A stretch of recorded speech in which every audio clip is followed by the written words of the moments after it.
Hello there, and once again, welcome to Humanities 112. This is Dr. Curran. I'm going to talk to you a little bit today about some helpful advice in handling Assignment 2. Assignment 2 is the big one. It's a 200-point assignment, so you really want to do a really good job on this one. And it says you should have a 3 to 4 page paper, 750 to 1,000 words. Once again, please lean much more towards the 1,000 end to max out your grades for this one, okay? And if it says 3 to 4 pages, that's 3 to 4 pages of text, not counting a cover page, not counting a reference page. 4 solid pages of text, okay? So what do you have to do for this one? Once again, much like what we did with assignment 1, we carefully want to, well, first we'll choose our topic. And there are there's 4 topics you could choose from. One called an art office memo, one called the new composition speech, the Harlem Renaissance poets, and women's roles now and then. So pick one of those for one of those 4, okay? Once you've chosen it, then, as usual, you want to check the rubric.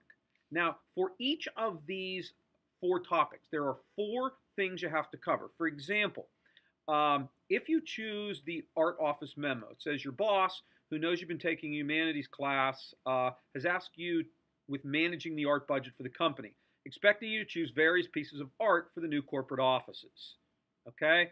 And it says there's 4 things you need to do. 1, identify 3 examples of 19th century Impressionist painting or sculpture and 3 post-Impressionist works. Explain how the 6 pieces of art fall into these 2 styles, okay? And then there's a part 2, a part 3, and a part 4. If I were doing this assignment, again, you always want to make it as easy as possible on the grader. And when you look at the rubric, the first thing it says is 30% of the grade addresses each of the 4 points on the assignment. So if I were doing this, I would put a heading again. Point 1, then write out what it says.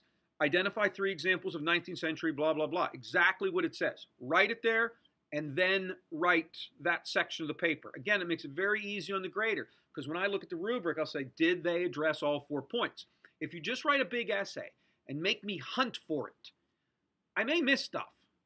So again, you want to make it as easy on the grader as humanly possible. There are 4 sections to this essay. Please do all 4 and use headings for each of the 4 sections, okay? That'll make it nice and easy for me, okay? So that's one of the first things you want to do. Then, another 30% of the assignment, it says provide sufficient information and content, okay? Please make sure, again, that when you're answering each of these sections, that you're providing a lot of depth and detail. Depth and detail is pretty critical here. Where most students will miss points on this is on the reference section. Because some of these almost sound like for example, number 2, your uncle's birthday is in 2 months and everyone knows that he loves almost all kinds of music. As a birthday gift for him, you want to have a special piece of music composed. Write a speech that you would make to the composer's agent. That does not sound like something that needs references. So sometimes people will choose one of these assignments and go, oh, I can just write this off the top of my head, blah, blah, blah. You can't for this. You must include 3 references, a minimum of 3. One of them can be your textbook, although personally I hate textbooks as sources, but the rubric says you can do it, so all right. But you have to have at least 2 other good quality sources.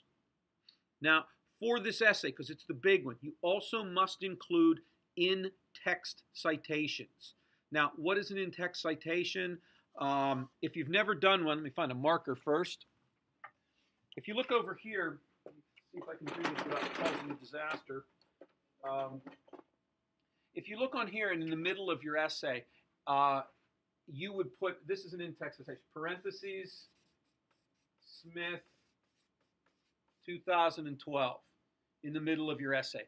Basically what that says to the reader is that the information that you're reading there is not coming from you. I mean, it's your words. Do not, and one of the great cardinal sins of academic writing, under no circumstances copy and paste anything.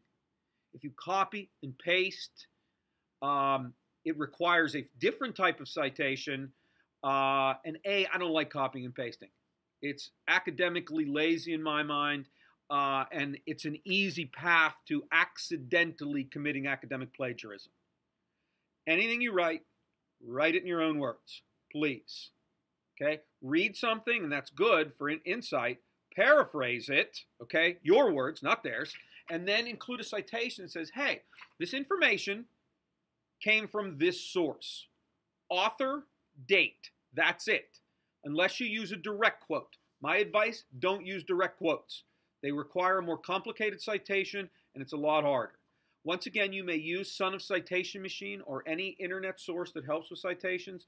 Sometimes that's a really good idea, so feel free to do that. That's fine. But you should include, now in a paper of this length, people go, well, how many citations would I need? Honestly, for me, if I write more than 5 sentences without a citation, I start to get nervous. Because if there's no citation, in essence what you're saying is, whatever these 5, 6 sentences are, that's all out of your head.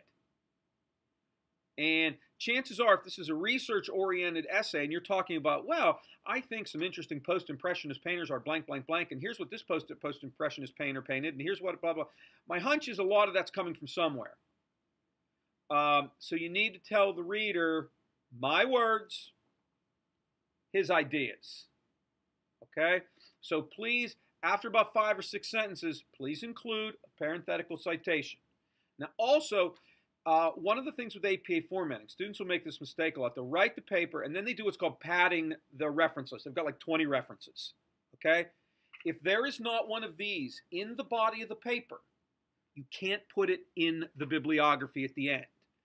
Only works that are cited in the paper itself are allowed to be in the bibliography or reference list at the end. Okay? So please make sure you do that, because that's a pretty strict APA formatting guideline. So again, make sure you address all 4 segments of each of these and use headings for me so it makes it real easy. Again, don't make me hunt to say, well, I wonder if they did part 3 here, explain why each piece is considered to be historically significant. And then I got to hunt throughout your essay to find it. It's much easier if you use that heading and talk about it there. And make it real easy to grade. And generally, if it's real easy to grade, it probably means the grading experience is good for both of us. And that's really what we want. So you do get graded on that. Make sure you have adequate references. And again, make sure you spell check, proofread. I shouldn't need to say that, but that's pretty obvious. As usual, should you run into any questions, any problems with the assignment, please, and since this is a big one, it's 200 points, you don't want to be trying to hand this thing in late, because you're going to be losing a ton of points for the late penalty. And 200 points is the single biggest assignment we have. Give it adequate time. Start on this early in the week. In fact, if you're proactive and you've read in the course guide, which I encouraged everyone to print out at the beginning, if you've already done that, then you absolutely really want to start it even earlier than that, because it's a big assignment worth an awful lot of points. So other than that, and again, if you run into questions, feel free to call me. If you're not sure about what to cite, or if you've covered adequately all 4 sections of the assignment, then just give me a call. Calls are strongly preferred, as you well know by now, over emails for me. So just give me a shout out if you need any assistance or help with this particular assignment. Once again, and again, as I mentioned in the first assignment, do not copy and paste it into the comment section. Word document. Attach the Word document, submitted prior to Sunday at midnight. Once again, earlier in the week is always awesome for me, because I like to get some of the grading done earlier when I can. So please take that into account too. Once again, looking forward to reading them. I hope you found this little discussion helpful in how to do the assignment. And I will talk to you again soon. Thanks very much. Bye-bye.